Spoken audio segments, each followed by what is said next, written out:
Hi everybody. If you don't try, you will never know. You will never know. Today is 20th of October 2022. Let us have a quick discussion of all these important topics. This is Prelims 2023 course for 28th of May 2023 exam. You can join this course. इसमें ये सारे features available हैं.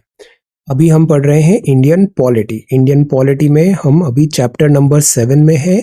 That is fundamental rights. Fundamental rights. Okay. Then this is Telegram quiz. Every day in morning we are having 5 such multiple choice questions. Join. This is quiz number 166, geography. So flat plain along the sub-Himalayan region in North India are called Bhabar. Which of the following hills the Eastern Ghat join the Western Ghat? The answer is Nilgiri Hills. Narmada and Tapti rivers flank Satpura range. Western Ghats in Maharashtra and Karnataka is known as Sahyadri.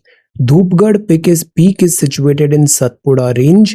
Which one of the following does not lie in Maharashtra? The answer is Mandav Hills. ये धार मध्य प्रदेश में है. आज के सवाल है the lesser Himalaya is located between what? इनमें से किन के बीच में लेसर हिमालय लोकेटेड है? Which one of the following groups is the correct sequence of mountain peaks from east to west? हमेशा ऐसे सवालों में एक पेन से लाइन ड्रॉ कर लेना चाहिए. This is east और this is west. और आपको करेक्ट सीक्वेंस बताना है फ्रॉम ईस्ट टू वेस्ट, मतलब फ्रॉम दिस टू दिस आपको मूव करना है. Which one of the following states does not lie along Patkai Hills? The highest peak of Indian peninsula is what? Cardamom Hills lie along the border of the states. Which two states? So ये आज के सवाल हैं. आज की vocabulary है. Vocabulary का पहला शब्द है प्रोक्रेस्टिनेशन. प्रोक्रेस्टिनेशन प्रोक्रेस्टिनेशन का मतलब होता है टाल मटोल करना. आज पढ़ाई करना है बट अब हम इसको कल करेंगे और वो कल कभी आता नहीं है. सिमिलरली आपने कोर्स ज्वाइन किया है तो attend the live classes.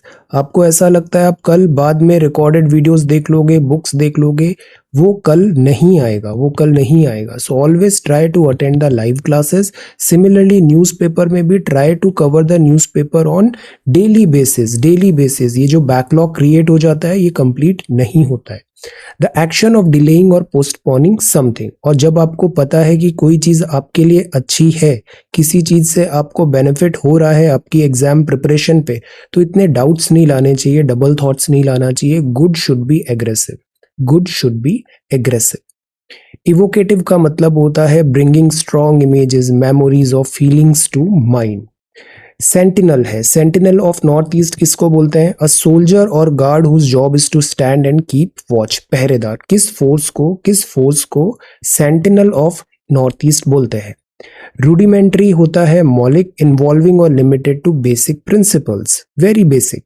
Dicey है, अप्रत्याशित है, अनप्रेडिक्टेबल एंड पोटेंशियली डेंजरस है. सो ये वोकैबुलरी वर्ड्स हैं आज के लिए. If you come across any other important word, write down that word along with its meaning in the comment section down below.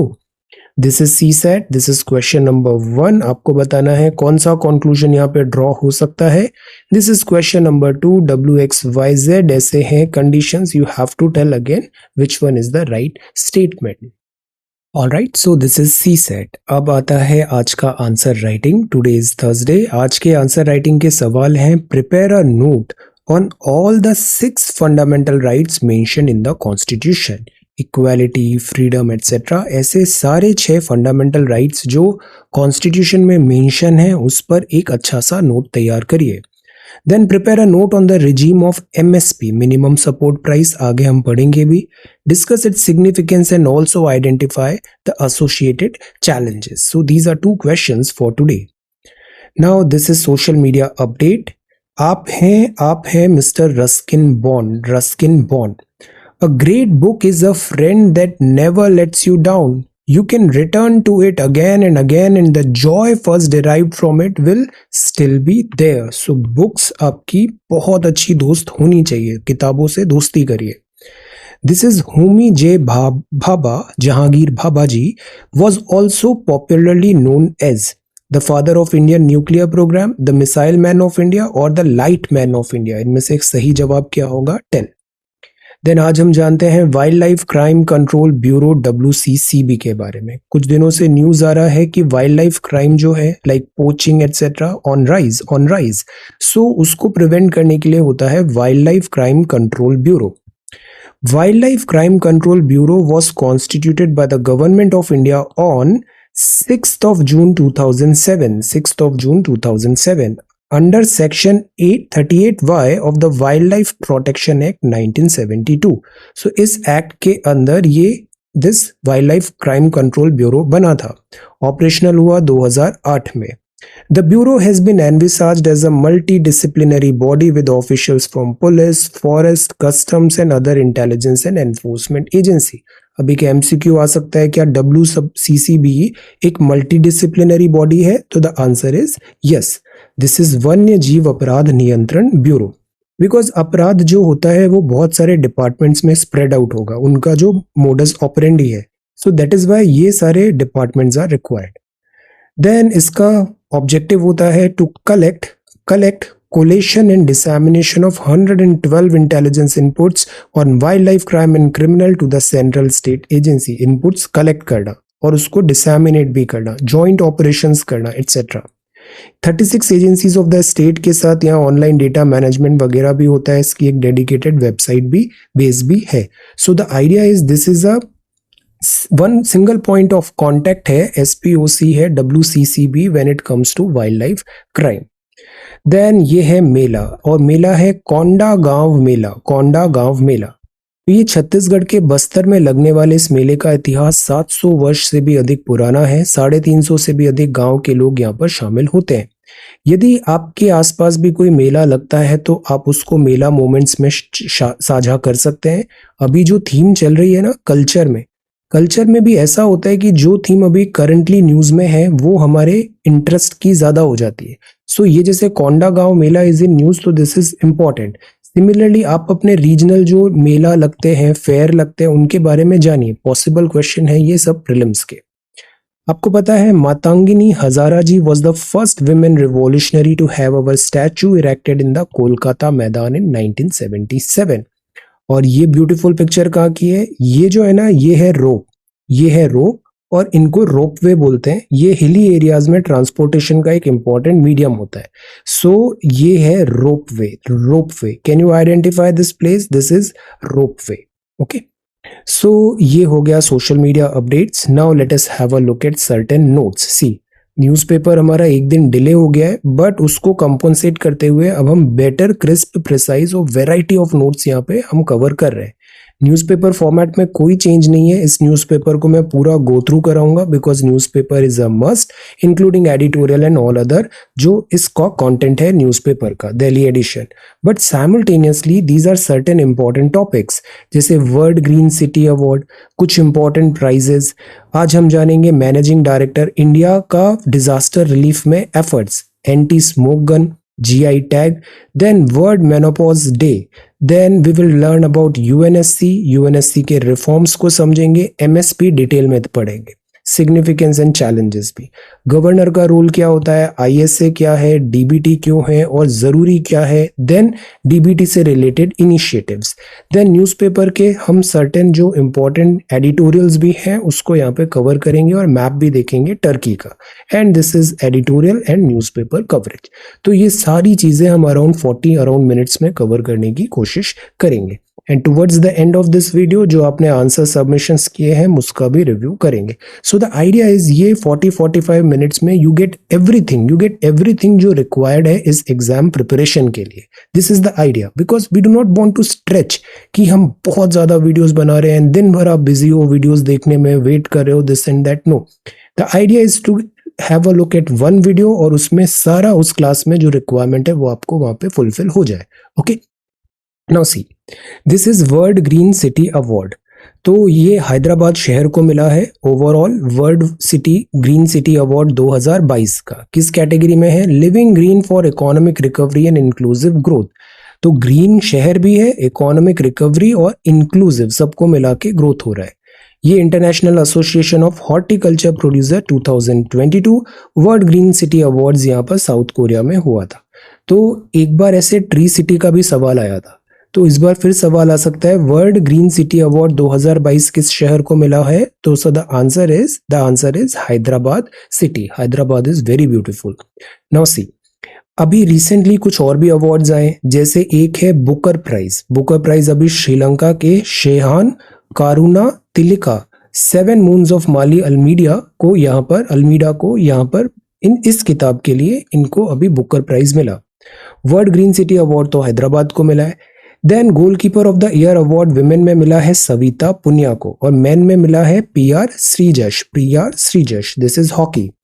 32nd Bihari पुरस्कार मिला है माधव हाडा को, और शस्त्र रामानुजम प्राइज 2020 मिला है युंकिंग टैंग को। तो these are some important names. अब डिजास्टर की बात करें तो disaster relief is very important. इसमें इंडिया का कुछ इंपॉर्टेंट कंट्रीब्यूशन है। इंडिया ने डिजास्टर को मिटिगेट करने के लिए, मतलब कम करने के लिए, डिजास्टर मिटिगेशन के लिए ये सारे नेसेसरी स्टेप्स उठाए हैं। फॉर एग्जाम्पल, जैसे हमने बनाया नेशनल डिजास्टर रिलीफ फोर्स। ये जो एनडीआरएफ है, इसका पर्पज ये है, ये डेडिकेटेड यूनिट है डिजास्टर को बैटल करने के लिए। ये सबसे बड़ी वर्ल्ड की लार्जेस्ट रिएक्शन फोर्स है, रैपिड रिएक्शन फोर्स है, dedicated to disaster response. Then foreign disaster relief में भी हमने हेल्प किया है। फॉरेन कंट्रीज में जैसे डिजास्टर्स होते हैं तो हमने मिलिट्री एसेट्स भी वहां पे डिप्लॉय किए, हमारे नेवल शिप्स भी गए, एयरक्राफ्ट भी गए टू डिलीवर रिलीफ। और हमारी पॉलिसी क्या है? Neighbourhood first. तो नेबरहुड जब डिफिकल्टी में होता है, हम सबसे पहले उनकी हेल्प करते हैं। Contribution to regional disaster preparedness भी है, और इसमें नाम आता है बिम्स्टेक का। What is BIMSTEC? Bay of Bengal initiative and multi sectoral technical and economic cooperation. ये क्या है? दिस बे ऑफ बंगाल, हमारा बैकयार्ड इंडियन ओशन। बिम्स्टेक की कौन सी कंट्रीज हैं सारी? Answer, which all countries are there in this group? BIMSTEC. तो यहाँ पे भी डिजास्टर मैनेजमेंट एक्सरसाइज किया हमने, एनडीआरएफ ने एम्पावर किया इन सारी कंट्रीज को भी। इंडियन आर्म्ड फोर्सेस भी यहाँ पर एक्टिवली वर्क करती है, Indian air force, Indian armed forces etcetera, army, navy and this air force all. South Asian association for regional cooperation and Shanghai cooperation organization में भी डिजास्टर का मेंशन है। हम क्लाइमेट चेंज रिलेटेड डिजास्टर को भी कम करने की कोशिश कर रहे हैं, और इसके लिए है सस्टेनेबल डेवलपमेंट गोल 2015 से 2030। इसके अलावा अभी जैसे ग्लासगो समिट हुआ, ग्लासगो समिट में जो हमने कमिटमेंट्स दिए वो भी इंपॉर्टेंट है। आप बताओ, इंडिया नेट न्यूट्रल किस डेट को बन जाएगा? किस ईयर को टारगेटेड है? इंडिया नेट न्यूट्रल बनेगा। नेट न्यूट्रल मतलब जीरो इमिशन, नेट जीरो हो जाएगा India, net zero, positive negative compensate. तो कार्बन न्यूट्रलिटी किस ईयर में? अभी ग्लासगो समिट में हमने टारगेट किया है। तो ये सब चीजें क्या है? ये चीजें हैं इंडिया का कमिटमेंट टुवर्ड्स डिजास्टर। दिल्ली में अक्सर हमें एंटी स्मोक गन देखने को मिलती है। एंटी स्मोक गन क्या होती है? जैसे जो पॉल्यूशन है तो इसमें डस्ट पार्टिकल्स हुए या पॉल्यूटेंट के पार्टिकल्स हुए, वो ऐसे तैर रहे, और एंटी स्मोक गन क्या करेगी? एटमाइज्ड वाटर ऐसे स्प्रे करेगी। तो ये जितने भी पार्टिकल्स डस्ट के हैं ये सेटल हो जाएंगे तो वायु जो है, एयर जो है, वो प्यूरिफाई हो जाएगी, क्लीन हो जाएगी। So anti smoke gun spray करती है एटमाइज्ड वाटर एटमॉस्फेयर में, और इससे पॉल्यूशन कम होता है। इसमें एक वाटर टैंक होता है, एक व्हीकल होता है, और इट एक्ट्स लाइक कि हम पानी का छिड़काव कर रहे हैं। सस्पेंडेड पार्टिकल्स आते हैं और इससे जो डस्ट और दूसरे सस्पेंडेड पार्टिकल्स हैं वो सेटल हो जाते हैं। इस गन को आप ट्रांसपोर्ट भी कर सकते हो। आप अक्सर देखो ट्रैक्टर या मशीन्स के पीछे इसको लगा देते हैं with the help of a generator. ये एंटी स्मोक गन काम करती है। तो what is this? This is again anti smoke gun, because आगे न्यूज़पेपर में हम पढ़ेंगे GRAP-2 एक्टिवेट होने वाला है दिल्ली में। नाउ ये है GI टैग। जैसे कल जापान का हमने देखा था, जापान ने GI टैग की डिमांड की है। Can you remember GI tag किस चीज के लिए जापान ने डिमांड किया है? कल न्यूज़पेपर में देखा था हमने। तो this is GI tag. It is a sign used on products that have a specific geographical origin and possess qualities or a reputation that are due to that origin. Assam की दार्जिलिंग की चाय है, वो नाम से बिकता है, तो उसको एक जोग्राफिकल ओरिजिन का टैग होना जरूरी है। तिरुपति के लड्डू हैं तो वो नाम से बिकता है कि तिरुपति के हैं लड्डू, तो दैट इज वाई वहां पे GI टैग इज रिक्वायर्ड। तो ये GI टैग ऐसे मिला जाता है ताकि आप आइडेंटिफाई कर पाओ प्रोडक्ट को as originating in a given place. वो प्रोडक्ट किस जगह का है हम यूनिकली आइडेंटिफाई करेंगे, उसकी जो सेल वैल्यू है, ब्रांड वैल्यू है, वो बढ़ती है। प्लस कुछ प्लेसेस की रेपुटेशन भी होती है, जैसे असम की चाय की रेपुटेशन है, सर्टेन एरिया के जो स्पाइसेस हो जाते हैं, राइस हो जाते हैं, या फिर सर्टेन हैंडीक्राफ्ट्स एटसेट्रा, ऐसे बहुत वेराइटी के जीआई टैग पॉसिबल है। द आइडिया इज हम उनको जोग्राफिकली आइडेंटिफाई कर रहे हैं कि this place, this product belongs to this particular place, और उससे उसकी सेलिंग प्राइस, ब्रांड वैल्यू बढ़ती है। तो क्वालिटीज डिपेंडेंट होती है जोग्राफिकल प्लेस ऑफ प्रोडक्शन में, तो ये प्रोडक्ट यूनिकली आइडेंटिफाई हो जाता है ओरिजिनल प्लेस ऑफ प्रोडक्शन का। So this is GI tagging. Then this is world menopause day, इस ये हेल्ड होता है ईयर 18 अक्टूबर में, 18 अक्टूबर में। इसका ऑब्जेक्टिव क्या है? To raise awareness of menopause and to support options to improve health and wellbeing for women in mid life and beyond. So this is again health front पे, this is very very important to spread awareness. So इस बार का जो theme है that is cognition and mood, cognition and mood. 1984 में establish हुआ था WHO and society ने। अब देखो, अक्सर हम बोलते हैं हेल्थ इंपॉर्टेंट होता है, हेल्थ इज वेरी इंपॉर्टेंट, तो विमेन का health is very important because women का हेल्थ डायरेक्टली लिंक्ड होता है बच्चे की हेल्थ से भी। सो दैट इज वाई अगर हमें बच्चों की हेल्थ भी बेटर करना है तो डायरेक्टली हमें मदर एंड विमेन का हेल्थ भी बेटर करना is a must. So government की बहुत सारे स्कीम्स है, गवर्नमेंट की बहुत सारी स्कीम्स है women health related. For example, एक है जननी शिशु सुरक्षा कार्यक्रम, एक है कस्तूरबा पोषण सहाय योजना, एक है विमेन हेल्पलाइन स्कीम, प्रधानमंत्री मातृत्व वंदन योजना, प्रधानमंत्री सुरक्षित मातृत्व अभियान। सो ये कुछ स्कीम्स हैं जो हेल्थ केयर और रिप्रोडक्शन, इससे रिलेटेड ये स्कीम्स गवर्नमेंट वेलफेयर की यहाँ पे और एक हेल्दी यहाँ पे लाइफ की इंश्योर करने की कोशिश करती है। So these are certain schemes. अब जानते हैं यूएनएससी के बारे में। यूएनएससी क्यों इंपॉर्टेंट है? बिकॉज जयशंकर साहब भी कॉन्टिन्यूसली विजिट कर रहे हैं डिफरेंट कंट्रीज में और स्टेटमेंट हमारा क्लियर है, यूएनएससी में रिफॉर्म्स का जरूरत है, डायर नीड है यूनिफॉर्म दिस रिफॉर्म्स का। तो व्हाट इज यूएनएससी? एक होती है UNGA, United Nations general assembly में सारे कंट्रीज आ जाते हैं, जो भी यूएन के पार्ट है वो सारे के सारे यूएनजीए में आ जाएंगे, जनरल असेंबली में। इसमें कितने मेंबर्स हैं यूएन के बताइए? इस यूएनजीए से सेलेक्टिव मेंबर्स होते हैं जो बनते हैं यूएन सिक्योरिटी काउंसिल में, सिक्योरिटी काउंसिल में। तो यूएन 6 मेन ऑर्गन्स हैं और one of the 6 main organ है, और इसका पर्पस है to maintain international peace and security. Ukraine crisis बहुत न्यूज में है, तो दिस इज वेरी इंपॉर्टेंट। पहला सेशन इसका 17 जनवरी 1946 को हुआ था वेस्टमिंस्टर लंदन में। हेडक्वार्टर इसका सिटी न्यूयॉर्क में है। मेंबरशिप काउंसिल की है 15 मेंबर की। अब इस 15 मेंबर में भी क्या होता है, 10 होते हैं नॉन परमानेंट और 5 होते हैं परमानेंट। 5 परमानेंट है और 10 नॉन परमानेंट है। इंडिया अभी 10 नॉन परमानेंट मेंबर में है, 2 साल के लिए यहाँ पे टेन्योर है। ये जो 5 परमानेंट हैं वो हैं China, France, Russia, UK and USA. Usually ये वो कंट्रीज हैं जो, बिकॉज यूएन कब बना था? After this world war two का बैकड्रॉप है, तो these were like victorious countries, dominating countries at that time. So equation ऐसा बना कि इनको यूएन का मेंबरशिप मिल गया। बट 1945 से 2022 आ गया है, वर्ल्ड चेंज हो गया है बहुत ज्यादा, तो दैट इज वाई रिफॉर्म्स की जरूरत है। तो रिफॉर्म्स में डिमांड जो आती है वो ये आती है, 5 मुख्य मुद्दे हैं। पहले तो मेंबरशिप को फिक्स किया जाए, जैसे नॉन परमानेंट है, परमानेंट है, कैटेगरी क्या है, इसका बेसिस क्या है। आपने चाइना को रखा, ऑन व्हाट बेसिस चाइना को आपने परमानेंट मेंबर रखा, यूएस को रखा, what are the criteria, what are the criteria. आज की डेट में जैसे इंडिया की भी जीडीपी देखो, France, Russia, so the point is what is the criteria over here. Plus 1.4 billion people out of this 7-8 billion people को आप deprive कर रहे हो, तो वो तो डेमोक्रेसी भी नहीं हुआ वहां पे। सो द आइडिया इज इस मेंबरशिप में रिफॉर्म्स जरूरी है। प्लस वीटो हो जाता है, जैसे इंडिया ने अभी टेररिज्म से रिलेटेड एक मूव लाया अगेंस्ट पाकिस्तान, उसको चाइना ने वीटो लगा दिया। तो this veto is again causes delay, indecisiveness. Regional representation नहीं है। अफ्रीका इतना बड़ा कॉन्टिनेंट है बट अफ्रीका से कोई रिप्रेजेंटेशन नहीं है, साउथ अमेरिका से कोई रिप्रेजेंटेशन नहीं है, इंडिया का रिप्रेजेंटेशन नहीं है, तो it is not properly represented. Enlarged council and it's working method पे सवाल उठता है। सिक्योरिटी काउंसिल जनरल असेंबली के रिलेशन में भी चेंजेस आने चाहिए, बिकॉज अगर ये ऑर्गेनाइजेशन डिलीवर नहीं कर पा रही है तो ऐसे ही एक और ऑर्गेनाइजेशन पहले आई थी, दिस लीग ऑफ नेशन, वो भी फ्लॉप शो था। अगर यूक्रेन क्राइसिस सॉल्व नहीं हो रहा है, यूएन कॉन्टिन्यूसली डिलीवर नहीं कर रही है, तो ये भी एक फ्लॉप शो हो सकता है। सो द आइडिया इज यहाँ पर इक्विटेबल वर्ड ऑर्डर बने, इक्विटेबल सबका रिप्रेजेंटेशन होना चाहिए, इक्विटेबल, और 2022 के हिसाब से होना चाहिए, इंक्लूसिव होना चाहिए। अफ्रीका का इंक्लूजन नहीं है, साउथ अमेरिका का नहीं है, डिसीजन मेकिंग ओपेक होती है यहाँ पे, नॉट गुड। प्लस जो नए थ्रेट्स आ रहे हैं, जैसे टेररिज्म के थ्रेट आ रहे हैं, क्लाइमेट चेंज के थ्रेट आ रहे हैं, या फिर trade as a war use किया जा रहा है, या फिर बायो वेपन्स बन रहे हैं, यूएन यहाँ पर फेल होता या फिर प्रॉपरली डिलीवर करता हुआ नजर नहीं आ रहा है।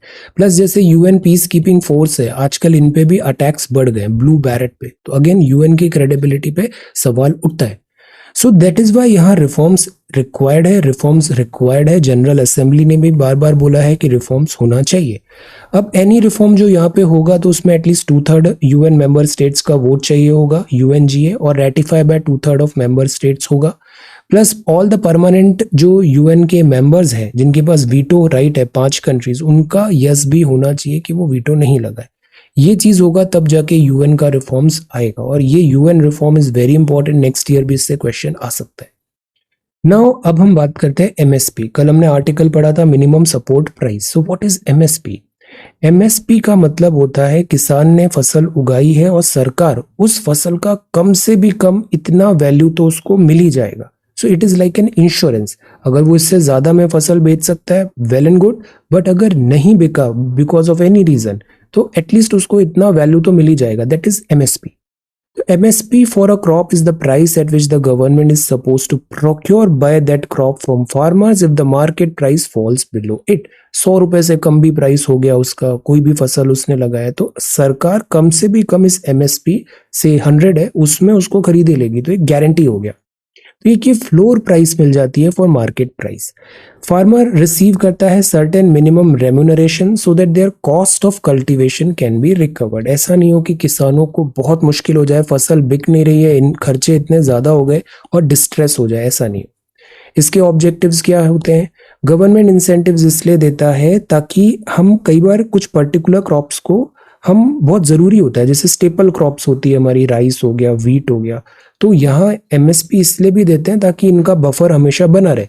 बिकॉज हम नहीं भूलते देयर वाज अ टाइम जब हम शिप टू माउथ कंट्री थे।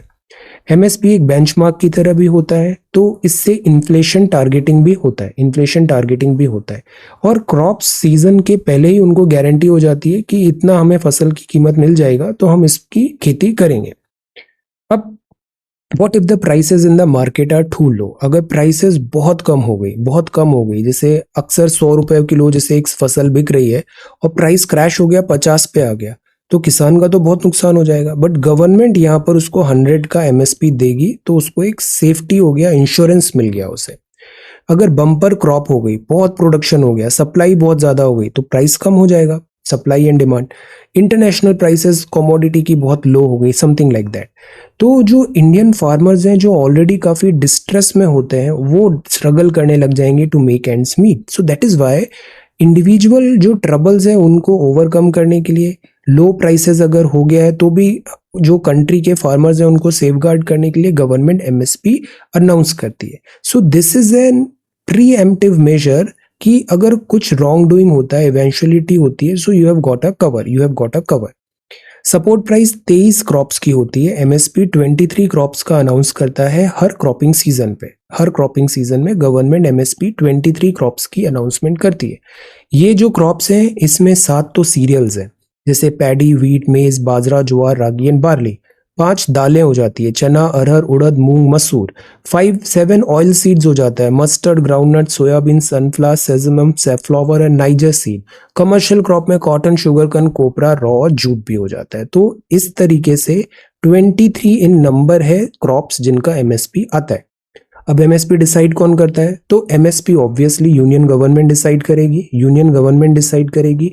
बट जो डिसीजन है कि जैसे 100 रुपये हमने एमएसपी रखा, ये नंबर कहाँ से आएगा? तो ये जो होमवर्क करता है वो करता है CACP, commission for agriculture cost prices. अब सीएसीपी रिकमेंड करता है, फिर cabinet committee economic affair union government उसको ओके लगाती है, स्टैंप लगाती है कि दिस इज ओके। अब सीएससीपी इस नंबर पे कैसे आया कि इस क्रॉप की 100 रुपए एमएसपी होनी चाहिए? तो सीएससीपी स्टडी करेगा demand and supply of commodity. वो स्टडी करेगा कॉस्ट ऑफ प्रोडक्शन कितना था, उसको पैदावार में कितना खर्चा हुआ, उसका मार्केट प्राइस का यूजुअली ट्रेंड क्या है डोमेस्टिक इंटरनेशनल में। इंटर क्रॉप प्राइस पैरिटी भी रखेगा, ये नहीं कि हम किसी पर्टिकुलर क्रॉप को फेवरेटिज्म कर रहे हैं और डिस्टॉर्शन ला रहे हैं, नो। फिर जो ट्रेड है एग्रीकल्चर नॉन एग्रीकल्चर का ratio, prices from farm input farm output, ये भी हम एक बैलेंस बनाने की कोशिश करेंगे। Minimum 50% as the margin of the cost of production होगा। जैसे 100 रुपए का है तो उसमें 50% बढ़ा के ही से आपको एमएसपी आएगी। तो इस तरीके से इन फैक्टर से आती है मिनिमम सपोर्ट प्राइस। आपने जो भी खाद्य पैदावार लगाया है उसका मिनिमम इतना प्राइस आपको मिलेगा। अब प्रोडक्शन कॉस्ट में क्या क्या आता है, तो ये 3 नंबर याद रखने हैं, A2, C2। देखो A2 क्या होता है? A2 का मतलब होता है पेड कॉस्ट। जितना भी फार्मर ने खर्चा किया कैश में, जमीन में, बीज लेके आया, फर्टिलाइजर लेके आया, पेस्टिसाइड्स लेके आया, लेबर लगा, लैंड लगा, फ्यूल लगा, इरिगेशन लगा। बिकॉज हमें पता है हर इकोनॉमिक एक्टिविटी में एक कॉस्ट होता है, कोई भी काम करने में पैसा लगता है। तो वो सारा पैसा खेती करने में जो पैसा लगा वो हुआ A2। कई बार क्या होता है, फार्मर जो होता है उसके घर वाले भी वहां पे काम कर लेते हैं। जैसे हमने अक्सर देखा है कि घर के जो इवन छोटे बच्चे हैं वो भी जाके अपना थोड़ा इनपुट डाल देते हैं खेती में, पर वो तो अनपेड फैमिली लेबर हुआ। तो जब इस A2 में अनपेड फैमिली लेबर ऐड कर देते हैं तो वो A2+FL बन जाता है।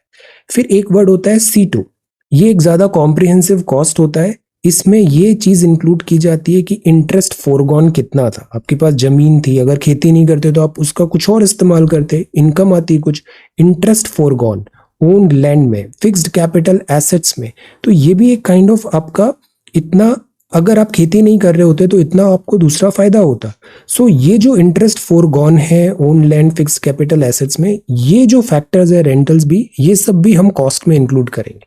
तो सीएसीपी A2 को, A2 मतलब जो रेगुलर कॉस्ट लगा आपका, खर्चे आए, A2 प्लस फैमिली लेबर हुआ और C2 हुआ, इन सब को ऐड करके एक नंबर बनाता है और फिर रिकमेंड करता है एमएसपी। और फिर ये एमएसपी जाती है यूनियन गवर्नमेंट का कमिटी ऑफ इकोनॉमिक जो अफेयर्स है वो इसको ओके करती है, एंड देन इस तरीके से एमएसपी अनाउंस होता है। तो एमएसपी एक पॉलिसी है, MSP is a policy, it is not constitution, नहीं है ऐसा कोई कॉन्स्टिट्यूशन नहीं है, MSP is just a government policy. Significance क्या है? Better price for their crop. कई बार फसल का अच्छा कीमत नहीं मिल रहा है बट यहाँ पे मिलेगा। Promotion to grow oil seeds, कई बार हमें ऑयल सीड्स का प्रोडक्शन बढ़ाना है बिकॉज इम्पोर्ट बिल बढ़ रहा है, तो हम उनको एनकरेज करने लग जाएंगे, एमएसपी बढ़ा देंगे, फार्मर्स ऑयल सीड्स ज्यादा उगाएंगे। तो इस तरीके से हम कंट्रोल भी करते हैं। क्रॉप डाइवर्सिफिकेशन भी करते हैं कि ये नहीं कि बस एक ही क्रॉप चल रहा है, diversify. Remuneration protection to farmers भी मिलता है, अगर उनको फ्लक्चुएशन हो रहा है, क्रेडिट का डिफिकल्टी आ रहा है, कोई शॉक लग गया उन्हें बिकॉज ऑफ प्राइस फ्लक्चुएशन, तो this acts as an insurance cover.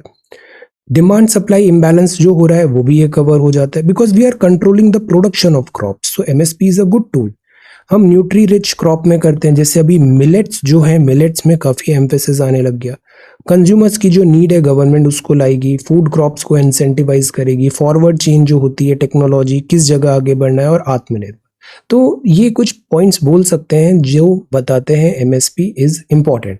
But अब इससे चैलेंजेस भी आते हैं, जैसे गवर्नमेंट अभी फार्मर्स बिल ला रही थी तो उसमें प्रोटेस्ट हुआ, डिस्टर्बेंसेस भी हुए, और फिर ये भी डिमांड आया कि MSP as a like legalise किया जाए, एक लेजिस्लेशन आया, दिस एंड दैट, तो इससे डिफिकल्टी आया। एमएसपी से इन्फ्लेशन भी बढ़ता है, कई बार प्राइसेस एमएसपी की ज़्यादा है तो उससे क्या होगा, इन्फ्लेशन, प्राइस राइज हो रहा है, ऑलरेडी जो फूड प्राइस है वो बहुत फ्लक्चुएट हो रही है, तो एमएसपी से बोला जाता है at times it is a trigger for inflation. Input cost बढ़ जाती है बिकॉज इसी क्रॉप से आगे फिर फर्दर चेन में ये बढ़ेगा, फूड प्रोसेसिंग होगा तो आपका कॉस्ट बढ़ जाएगा। अगर एमएसपी ज़्यादा है, गेहूं ज़्यादा महंगा आ रहा है तो उसका जो प्रोडक्ट्स है वो भी महंगे जाएंगे। इसमें कई बार मैकेनिज्म नंबर्स पे भी आता है कि एमएसपी कैसे डिसाइड किया, कोई फिक्स्ड मैकेनिज्म क्यों नहीं है एमएसपी का। रिस्ट्रिक्शन इन एक्सपोर्ट्स है बिकॉज एमएसपी को डब्ल्यूटीओ बोलता है ट्रेड डिस्टॉर्शन प्रैक्टिसेस। ऐसे बॉक्सेस पढ़े थे ना हमने, can you tell the colour, 3 colour के बॉक्सेस पढ़े थे हमने, amber box like that, can you tell those 3 colours? Trade distortion, limited awareness होती है, कई बार वो क्लेम नहीं कर पाते, और इकोनॉमिकली अनसस्टेनेबल, ये बहुत बड़ा मुद्दा हो जाता है बिकॉज इससे एक बहुत बड़ा बर्डन आ जाता है, गवर्नमेंट के सारे पैसे खर्च हो जाते हैं यहाँ पे, इकोनॉमिकली अनसस्टेनेबल होती है। सो दैट इज वाई यहाँ टाइम टू टाइम डिमांड आती है कि एमएसपी रिजीम में एक ओवरहॉल की जरूरत है। लेट अस सी, ये है रोल ऑफ गवर्नर। कल ही हमने पढ़ा था, गवर्नर ने अनाउंस किया कि वो मंत्रियों को हटा देंगे, बट क्या ये गवर्नर का पावर है? क्या गवर्नर इंडिपेंडेंटली ऐसे किसी को डिस्क्वालीफाई कर सकता है, या फिर गवर्नर को चीफ मिनिस्टर के कंसल्टेशन पे ही काम करना पड़ेगा? तो आर्टिकल 153 टू 161 में रोल पावर कंडीशंस है गवर्नर का, 153 टू 161। पोजीशन सिमिलर है, जैसे यूनियन में प्रेसिडेंट है वैसे ही राज्य स्तर पे गवर्नर होता है। तो गवर्नर का काम होता है एडवाइस ऑफ कॉम पे डिफरेंट ड्यूटीज डिलीवर करना। गवर्नर एक लिंक होता है, प्रेसिडेंट अपॉइंट करते हैं उन्हें सेंट्रल गवर्नमेंट की एडवाइस पे, and governor is a link between union and state governments. तो दिस इज इंपॉर्टेंट। गवर्नर को बहुत सारी पावर्स भी होती है, जैसे वो बिल से रिलेटेड हमने पढ़ा था, काफी सारी पावर है, यस भी बोल सकते हैं, देन विदहोल्ड भी कर सकते हैं, वापस सेंड बैक भी बोल सकते हैं, और प्रेसिडेंट के लिए रिजर्व भी कर सकते हैं। तो the idea is different different powers है। गवर्नर के पास डिस्क्रिशनरी पावर भी ज्यादा होती है in comparison to president of India. Then अब बात आती है गवर्नर की हेल्प के लिए, गवर्नर अपॉइंट करते हैं चीफ मिनिस्टर जो लीड करते हैं कॉम को। अब बात यह है कि कॉम का डिसीजन, मतलब चीफ मिनिस्टर ने बोला गवर्नर को इन 4 लोगों को मंत्री बनाइए, तो गवर्नर उन 4 लोगों को मंत्री बनाएगा। अब क्या गवर्नर बिना चीफ मिनिस्टर के कंसेंट से कॉन्फिडेंस में लिए इन चारों को डिसमिस भी कर सकता है क्या? इस बात पे अभी सवाल उठ रहा है। So the idea is, governor जब चीफ मिनिस्टर एंजॉय कर रहा है majority in the house, confidence of the house, तो उस केस में गवर्नर चीफ मिनिस्टर से इंडिपेंडेंस क्या वर्क कर पाएगा या नहीं? Plus the pleasure of the governor is coterminous with the majority in the house. Pleasure of the president governor लिखा है, बट दैट डजंट मीन कि इंडिपेंडेंट है। नो, जो मेजोरिटी कॉम जो बोल रहा है उसके हिसाब से गवर्नर को काम करना पड़ेगा। ओके, ये है international solar alliance. Solar alliance 2015 में हुआ था, इंडिया इसका फाउंडिंग मेंबर है। इसमें हम सोलर दिस एनर्जी को टैप करने की बात कर रहे हैं। कुछ प्रोजेक्ट्स हैं यहाँ पे, जैसे one sun one world one grid, solar technology application resource centre, then Indian technical and economic cooperation schemes वगैरह है। तो this solar alliance is very important because India इसका फाउंडिंग मेंबर है। पहले ये था कि इधर ट्रॉपिक ऑफ कैंसर कैप्रिकॉर्न के बीच में होगी कंट्रीज, वो इसके मेंबर्स बनेंगे, बट अब ये ओपन हो गया है सारे यूएन के कंट्रीज के लिए। इसका हेडक्वार्टर गुड़गांव पे है, और bring together a group of nations to endorse clean energy, environment, public transport and climate. तो इंडिया इसका फाउंडिंग मेंबर है, और ऑफिशियल लैंग्वेज है Hindi, French and English. Okay, DBT भी हम क्विकली देख लेते हैं। These are very important points, इनको ऐसे पिक किया गया इन सारे आर्टिकल्स को कि ये प्रीलिम्स के लिए भी इंपॉर्टेंट है और मेंस में भी ओवरऑल वेरी इंपॉर्टेंट। इसके बाद तुरंत हम द हिंदू न्यूज़पेपर देखेंगे। Okay, DBT, direct benefit transfer, हमेशा से हम बोलते हैं दिस इज इंपॉर्टेंट। अगेन, जैसे जैसे एमजी नरेगा है, जैसे आपका एमएसपी है, वैसे ही डीबीटी है। बिकॉज डीबीटी से क्या होता है, आप एक एक्ट एज एन इंश्योरेंस।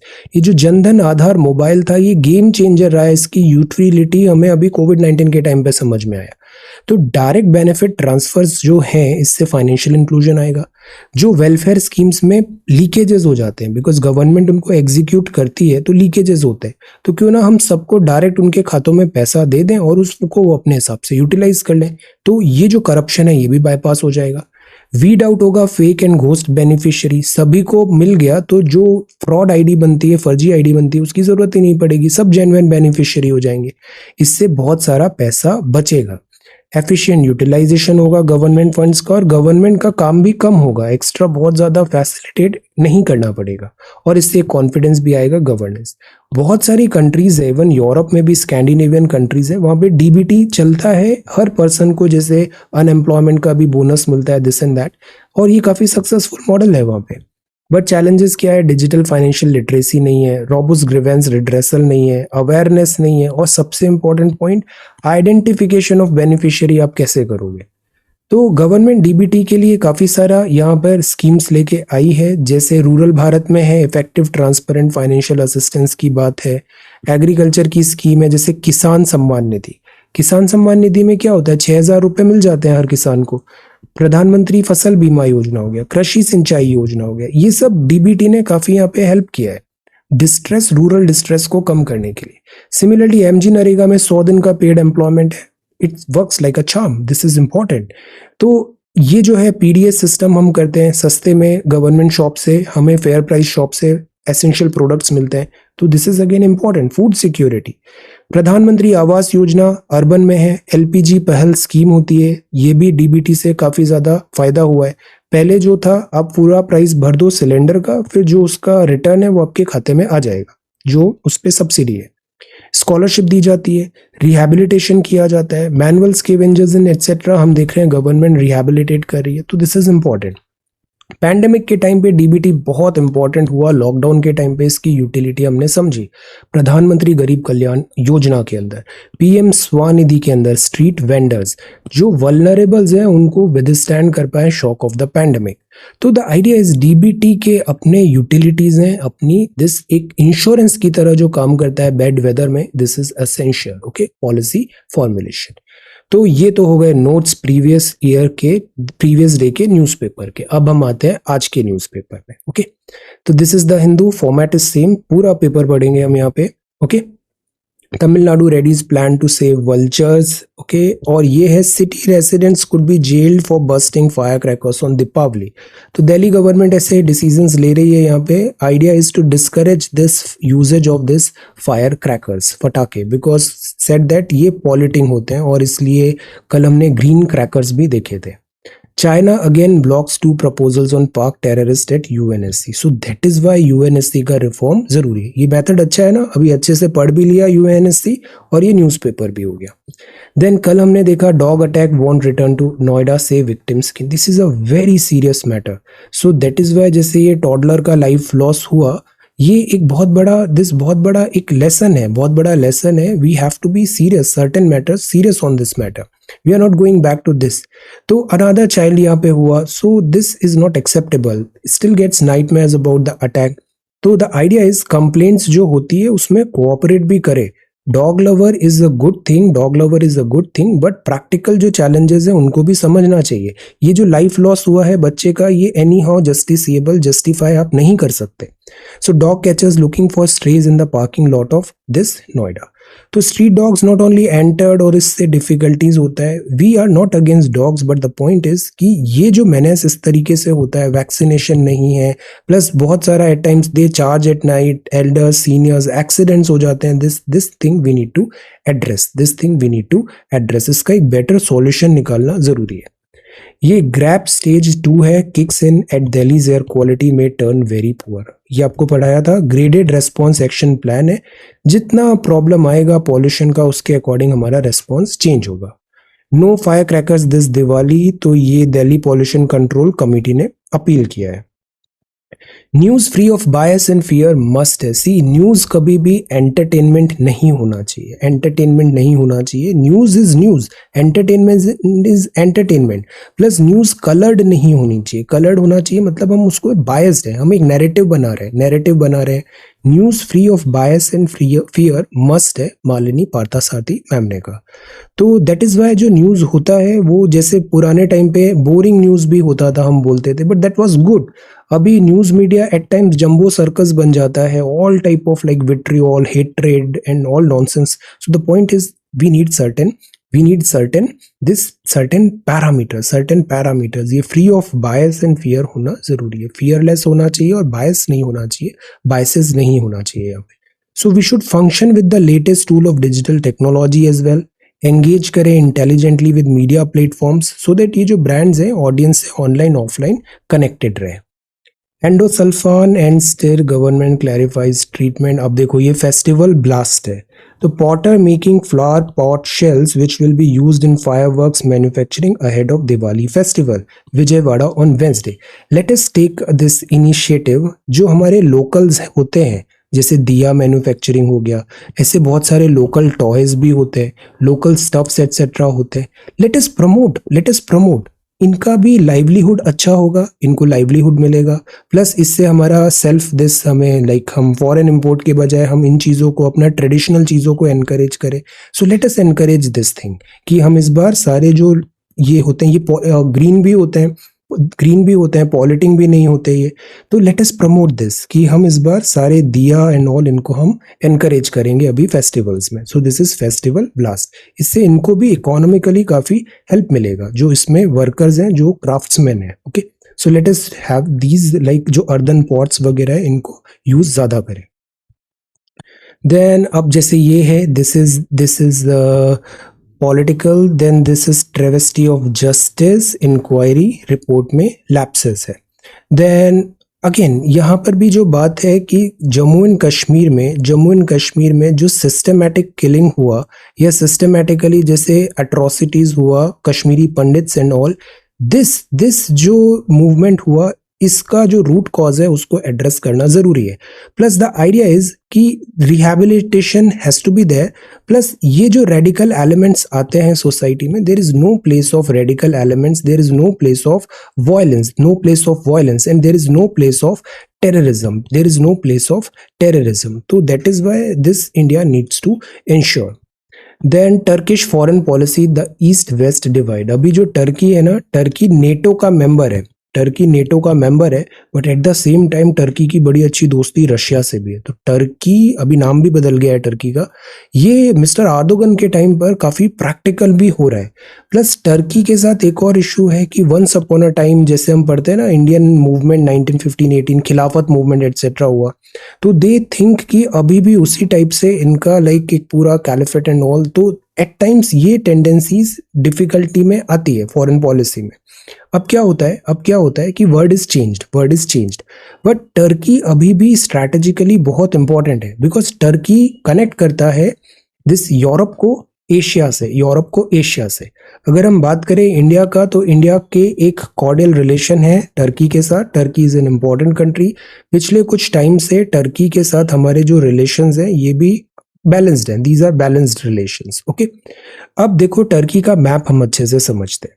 ये टर्की का कैपिटल है, दिस इज अंकार। अब देखो ये था अपना एशिया, और देन यहां से ये यूरोप स्टार्ट हो गया। तो टर्की जो है ये एक कनेक्टर है, लिंक है। टर्की के ऊपर ब्लैक सी है, दिस इज ब्लैक सी, और ये हो गया यूक्रेन। देन ब्लैक सी है टर्की, देन यहाँ पे आती है बॉस्फोरस स्ट्रेट, और फिर बॉस्फोरस स्ट्रेट, और ये आता है Istanbul is a very beautiful city. फिर इस्तांबुल से आता है सी ऑफ मारामारा, तो this is Bosphorus Strait and this is Sea of Marmara. Then इसके बाद आती है डार्डेनल्स स्ट्रेट, और फिर आ जाता है Aegean Sea and Mediterranean Sea of Crete के बाद। तो Black Sea, Bosphorus Strait, Sea of Marmara, Dardanelles, then Aegean, then Mediterranean, this is Turkey. यहाँ पे अगर हम माउंटेन्स भी देखें तो this is Taurus Mountain, then this is Koroglu Mountains, this is Pontic Mountains. Euphrates River भी है यहाँ पे, जो बाद में इराक जाएगी, यूफ्रेट्स। लेक वान भी है यहाँ पे, लेक वान सैलिनिटी। ये एनाटोलियन प्लेटू है, this is Anatolian plateau. Okay, तो this is the location of Turkey geographically again blessed है, सो दिस इज टर्की। तो इसलिए टर्की जो है, रिपब्लिक ऑफ टर्की, ये ट्रांस कॉन्टिनेंटल कंट्री है, एनाटोलियन प्लेटू पे है, small portion of the Balkan peninsula भी है। और अभी टर्की में कुछ टाइम पहले इन्फ्लेशन भी बहुत ज़्यादा हो गया था, एक कू टाइप सिचुएशन भी हुई थी। बट इन सब के कॉन्टेक्स्ट में टर्की जो है, अभी अजरबैजान अर्मीनिया कॉन्फ्लिक्ट में भी एक्टिवली इसने पार्टिसिपेट किया, एक्टिवली ज़्यादा अपना इंटरनेशनल रिलेशंस में ये अपना ग्लोबल एम्बिशंस दिखा रहा है यहाँ पे। This is a new lease of life for climate action. इसके नोट्स हम कल देखेंगे। प्राइमरली जो आर्टिकल में लिखा है वो ये लिखा है कि इंडिया बड़ा अच्छा कर रहा है when it comes to climate change. पिछले 30 साल से हम देखें, UN development programme, human development report ने वार्न किया था, अगर क्लाइमेट क्राइसिस बढ़ता है, क्लाइमेट चेंज बढ़ता है, तो इससे वल्नरेबल बहुत ज़्यादा इम्पैक्ट होंगे। क्लाइमेट चेंज होगा, पॉल्यूशन होगा, बायोडाइवर्सिटी लॉस होगा, ग्लोबल वार्मिंग होगा, हीट वेव होगा, फ्लड, ड्रॉट, और ये सारी कंडीशंस आएंगी। क्लाइमेट चेंज से डिसरप्टर होगा, ऑलरेडी डिसरप्टेड वर्ल्ड में, और कैटास्ट्रोफिक हो सकता है। Paris agreement COP26 Glasgow represent ने भी बोला, अर्जेंट कलेक्टिव स्टेप्स रिक्वायर्ड है, एमिशन को हम कम करें। और हमारे पास टाइम कम बच रहा है, window for action is closing fast. Commitment जरूरी है कि ग्लोबल वार्मिंग बिलो रहे 1.5 डिग्री, जो इंडस्ट्रियल रिवॉल्यूशन के टाइम पे थी। तो जैसे इंडस्ट्रियल रिवॉल्यूशन में एवरेज टेम्परेचर 30 डिग्री था, 30 तो ज्यादा हो गया, 25 डिग्री था, इससे ज्यादा से ज्यादा 1.5 डिग्री और होना चाहिए, बस इससे ज्यादा नहीं होना चाहिए। तो 1.5 डिग्री के अंदर रखना है इस ग्लोबल वार्मिंग को। इसमें जियोपॉलिटिक्स आ जाती है, बिकॉज जो क्लाइमेट चेंज है it is not about one country. Then इसलिए आता है larger than life challenge, this life challenge. तो प्राइम मिनिस्टर साहब भी यहाँ पर एक्टिवली इन्होंने पार्टिसिपेट किया, larger than life challenge. So the idea is small individuals जो है, बूंद बूंद से घड़ा बढ़ता है, प्लैनेट फेवर में हम उसको ला सकते हैं। देन इसके बाद हमारी एक्टिविटीज में जैसे साइकिलिंग करें, पब्लिक ट्रांसपोर्ट यूज करें, प्लांट बेस्ड फूड करें, वेस्टेज कम रखें, कस्टमर्स एम्प्लॉय सब रिसाइकल रिड्यूस रीयूज करें, नज करें, हम एनकरेज करें लोगों को बेटर डिसीजन मेकिंग में और क्लाइमेट फेवरेबल कंडीशंस को हम आगे ले। हमें बहुत फैंसी चीजें नहीं करनी हो चाहिए है, सिंपल चीजें रेगुलरली करनी चाहिए, उससे ज्यादा हमें बेनिफिट होता है। और लोगों को जोड़ो, जन आंदोलन करो, पीपल। तो ये अभी जनरल सेक्रेटरी ने भी बोला यहाँ पे, pro planet people by 2027 call है। हमारा जो बहुत मटेरियलिस्टिक और कंज्यूमरिस्ट माइंडसेट भी है, इससे भी हमको केयरफुल रहना चाहिए। हम वेस्टेज बहुत क्रिएट करते हैं, स्वच्छ भारत मिशन इज देयर। तो जनरल टॉक्स है, काइंड ऑफ एन ऐसे है, ये अच्छे फॉर्डर पॉइंट्स है यहाँ पे। पुअर जो होंगे वो ज्यादा इम्पैक्ट होंगे अगर क्लाइमेट चेंज वर्जन होता है। तो the idea is it is going to be a collective mission. Carbon footprint हम कम करें, सभी लोगों का यहाँ कंट्रीब्यूशन जरूरी होगा। गांधी जी ने कहा है, the world is enough for everyone need but not enough for everyone greed. Greed से बचें, बिकॉज ग्रीड का तो कोई लिमिट ही नहीं है। So the idea is there was never been a better time for India's leadership on climate action. अभी पंचामृत भी बताया गया था COP26 में। कैन यू टेल पंचामृत क्या है? इंटरनेशनल सोलर अलायंस भी है, देन डिजास्टर रिजाइलेंट इंफ्रास्ट्रक्चर भी है, साउथ साउथ कोऑपरेशन भी है, हम 5th लार्जेस्ट इकोनॉमी है। तो इंडिया बहुत अच्छा प्लेस्ड है स्ट्रैटेजिकली भी और कैपेसिटी वाइज भी, कि हम एक बहुत अच्छा यहाँ पर दिस काम कर सकते हैं। तो COP27 नेक्स्ट मंथ है, प्लेटफॉर्म उसका रेडी हो रहा है। So new lease of this life to climate action. ये पूरा आर्टिकल इंपॉर्टेंट है, इसलिए इसको मैंने पूरा यहाँ पे स्क्रीनशॉट लगा दिया है इसका। Then the advantage and the next CJI को बहुत लंबा टाइम मिलेगा, तकरीबन आपको 2 ईयर्स से ज्यादा का यहाँ पे टेन्योर रहेगा, longest tenure in the last decade. अभी एज कितना है? 62 11 month, 63 around, 64 is retirement age, तो काफी लंबा टेन्योर मिलेगा। तो दिस इज CJI चंद्रचूड़ साहब। रूपी स्लिप हो रहा है, 83 पे पहुंच गया। यूके में इन्फ्लेशन बहुत है, बाइडन 180 मिलियन बैरल रिलीज कर रहे हैं, डोमेस्टिक पैसेंजर वॉल्यूम बढ़ेगा।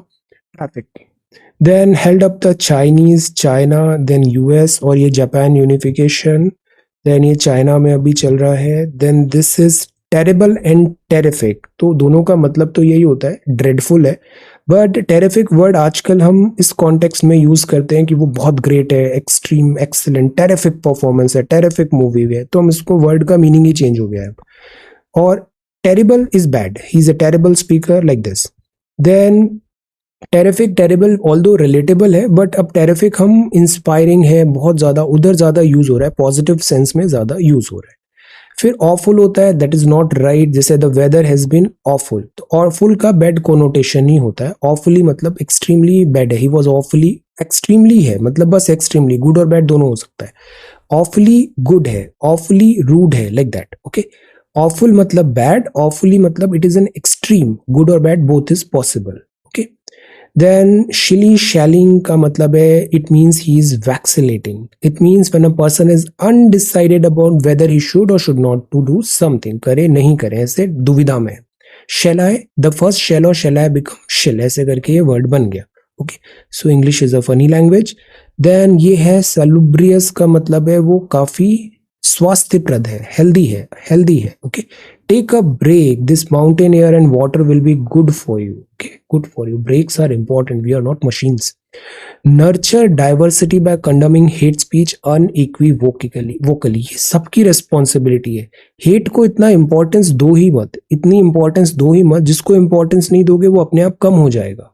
द आइडिया इज कि जो हेट स्पीचेस होते हैं, हेटफुल वीडियोस भी होते हैं, हेटफुल आइडियाज भी होते हैं, वो क्यों इतना पॉपुलर हो रहा है? बिकॉज आप उसको देख रहे हो, आप उसको देख रहे हो मतलब you are also partner in crime. So the idea is, अगर ये चीज कम करना है, चेंज करना है, तो हमें खुद को बदलना पड़ेगा। चेंज जो है वो खुद से स्टार्ट करो सबसे पहले, do not be a partner of this hate speech. तो UN चीफ ने भी यही कहा, बिकॉज दिस इज मैडनेस, और मैडनेस का कोई अंत नहीं होता है।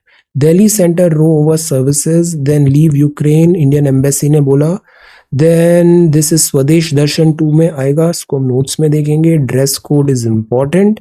देन आप बने हैं defence secretary. Defence secretary Tamil Nadu में क्रिटिकली एंडेंजर्ड ये वल्चर्स है, वल्चर्स को सेव करने का प्रोविजन है। चैलेंजेस जो नए आ रहे हैं वर्ल्ड के, वो space technology etcetera. Technology is the key to future, this is a fact. Rustom 2 UAV के कंप्लीट हो जाएंगे ट्रायल्स। अनमैन्ड एरियल व्हीकल है ये। Putin declares martial law next region of Ukraine में। Indian women greeted as hero, Iranian women greeted as hero after competing in South Korea without a hijab. Then pressure on rupee है, US में और rate बढ़ेगा तो रुपी और 80 90 95 तक जा सकता है। चाइना का टोटल ट्रेड 1 ट्रिलियन सरपास हो गया, this is again a big cause of worry. और ये चल रहा है स्पोर्ट्स, और ये ब्यूटीफुल सीन्स है कतर के। कतर में वर्ल्ड कप होने वाला है फीफा का। It is going to be a big event, giant event. तो इस तरीके से यहाँ पे वर्क चल रहा है। ओके, सो ये तो हो गया आज का न्यूज़पेपर कवरेज। हम क्विकली अब देखते हैं आपके answer writing. Okay, answer writing हम सब देखेंगे अच्छे से, आंसर राइटिंग सब अच्छे से करना है। विशाल ने आंसर राइटिंग ज्वाइन किया, I am so happy. Vishal is very sincere and very hard working student, very nice. इस तरीके से आंसर लिखना है आपको, हिंदी में लिखना है, इंग्लिश में लिखना है, मराठी में लिखना है, just right. Writing is very important. इस एग्जाम में कोई फैंसी चीज काम नहीं आती है, काम आती है तो बस बेसिक चीज जो आपने डिसिप्लिन और रेगुलरिटी के साथ किया है। ओके, तो दिस इज वेरी गुड। ये 2 सवाल थे सिटीजनशिप एंड फूड सिक्योरिटी के। तो यहाँ पे देखो अब कितने अच्छे से नोट बना दिया। Note on this citizenship of India, क्या क्या प्रोविजंस है, सिटीजनशिप रिलेटेड क्या मैटर्स होते हैं, वेरी नाइस।